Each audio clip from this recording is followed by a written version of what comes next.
Shalom Horas. Kita masih di renungan HKBP Jalan Lurah.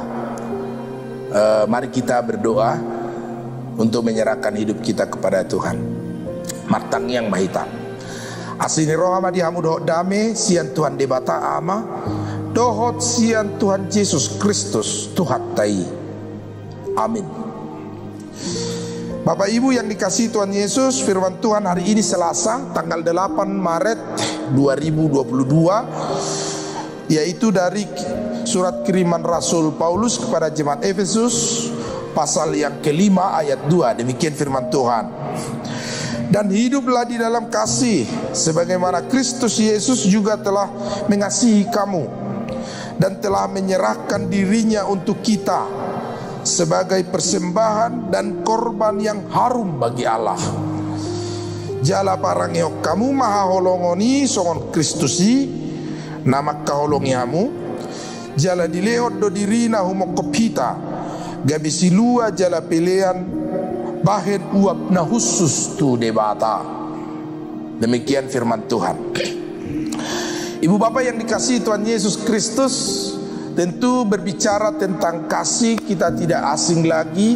Kita sangat familiar dengan kata kasih yang sering kita sebut sebagai landasan iman orang yang percaya, yang merupakan wujud nyata Allah kepada manusia. Apa itu kasih?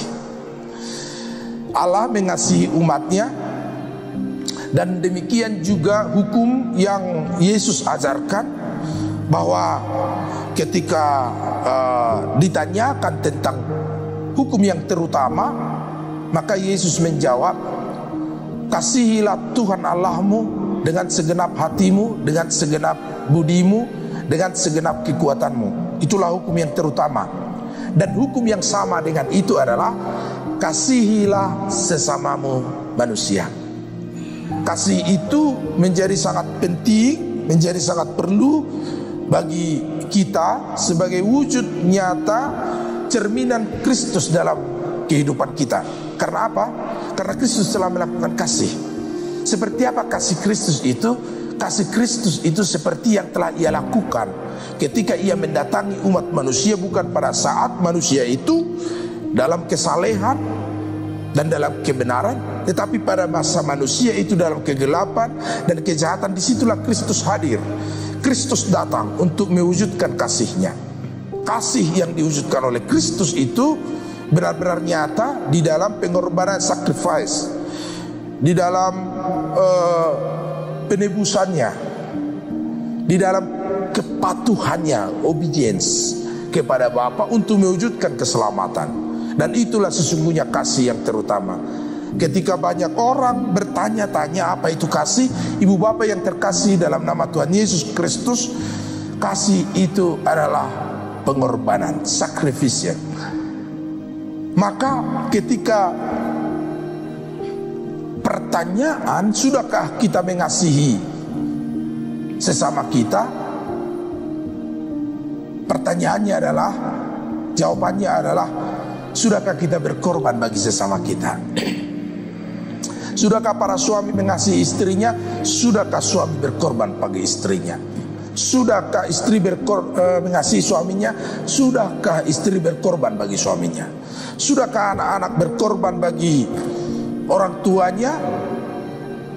Berarti ia sudah mengasihi orang tuanya. Kalau orang tua kepada tentu kita tidak usah tanyakan, sudah pasti mereka berkorban bagi anak-anaknya, dan itu wujud nyata kasih. Kasih yang ditunjukkan Kristus itu disebutkan dalam Efesus 5 ini adalah merupakan kasih yang berbuat, kasih yang nyata, bukan sekedar perkataan, tapi kasih yang diwujudkan Yesus Kristus dalam penyerahan dirinya kepada kita di kayu salib, di kematian dan penderitaan Kristus yang menjadi persembahan harum bagi Allah. Dan jika kita hendak memberikan persembahan yang harum bagi Allah, maka Kristus mengajak kita untuk berkorban, memberi, berbagi, charity kepada sesama kita dan kepada Tuhan. Dan itulah sesungguhnya kasih yang diinginkan oleh Tuhan dari setiap orang yang percaya kepadanya. Amin. Kita berdoa. Bapa kami yang di surga, kami Tuhan berusaha untuk semakin mengasihi Tuhan di dalam hati, jiwa, akal budi dan seluruh kekuatan kami.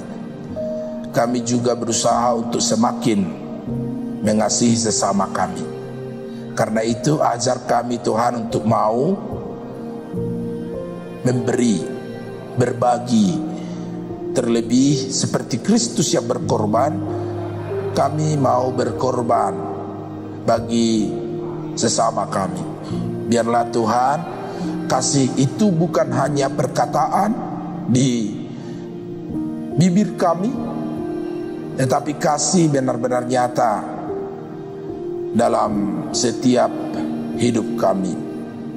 Kasih kepada orang tua, kasih suami dan istri, kasih anak kepada orang tuanya, kasih kepada sesama, tetangga, masyarakat, bangsa kami. Tuhan berkati hidup kami sehingga terus berkenan kepada Tuhan dalam setiap langkah dan aktivitas kami setiap waktu. Berkati renungan ini Tuhan, bisa menolong kami untuk merenungkan firman-Mu setiap waktu, setiap hari, meneguhkan kami dalam segala pergumulan. Yang sakit, biarlah Tuhan pulihkan, sembuhkan dalam nama Yesus. Yang lemah Engkau kuatkan, Engkau topang setiap langkah kami, sehingga kami tidak terjatuh dalam melangkah di kehidupan yang penuh kesukaran, kesulitan ini. Berkati anak-anak kami yang telah mengikuti pendidikan tatap muka. Kau lindungi mereka dari pandemi, Kau jauhkan setiap mara bahaya. Berkati jemaat Tuhan yang sedang isolasi mandiri hari ini, biarlah imun mereka dikuatkan melalui iman kepada Kristus, sehingga kami dimenangkan di dalam pergumulan kami. Terima kasih Allah yang penuh kasih di dalam Yesus Kristus. Anugerah Tuhan kita Yesus Kristus, kasih setia Allah Bapa, persekutuan Roh Kudus yang menyertai kamu sekalian. Amin.